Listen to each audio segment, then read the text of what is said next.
Nilooban ng mga armadong lalaki ang isang bahay sa May Kawayan, Bulacan. Itinali raw ang mga kamay at tinakpan ng masking tape ang mata ng mga biktimang Chinese at Pinay.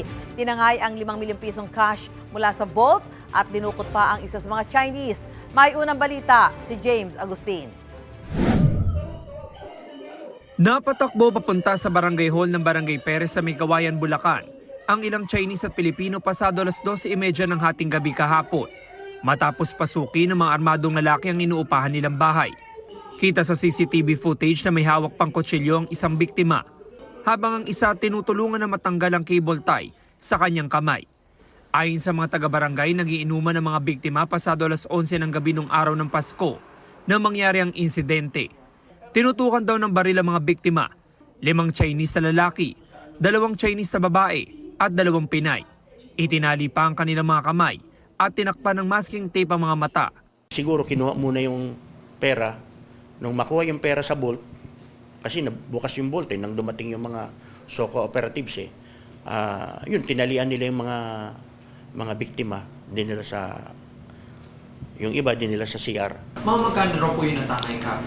Base sa report ng mga pulis, 5 million ang natangay sa ang nakuha doon sa vault. Ang 33 anyos sa lalaking Chinese, isinama pa raw ng mga salarin papaalis sa lugar. Naagip sa CCTV footage ang 20 pulang sasakyan na ginamit sa krimen. Magkasunod itong lumusot sa St. Peter Street hanggang sa lumiko papunta na sa direksyon ng NLEX. Tahol ng tahol yung aso. And then, pag review ko yung CCTV paulit-ulit, pabalik-balik, what I've noticed is may 2 sasakyan na dumaan dito na pula. I cannot identify the plate number nor the model of the vehicle. Kinandado ng mga salarin ang gate ng bahay. Lumipas pa ang halos 45 minuto bago nakahingi ng tulong ang mga biktima sa mga otoridad. Kaya po nakalabas ng bahay yung mga biktima, kahit na nakalak yung pinto, hinambalos nila hinampas nila ng may laman pang LPG tank. Ayon pa sa mga taga-barangay, mahigit 1 taon pa lang umuupa sa lugar ang mga Chinese.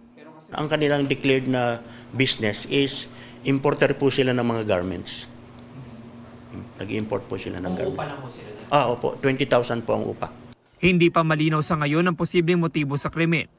Sinusubukan pa namin makuha ang panig ng May Kawayan City Police Station kaugnay sa sinasagawa nilang investigasyon. Ito ang unang balita.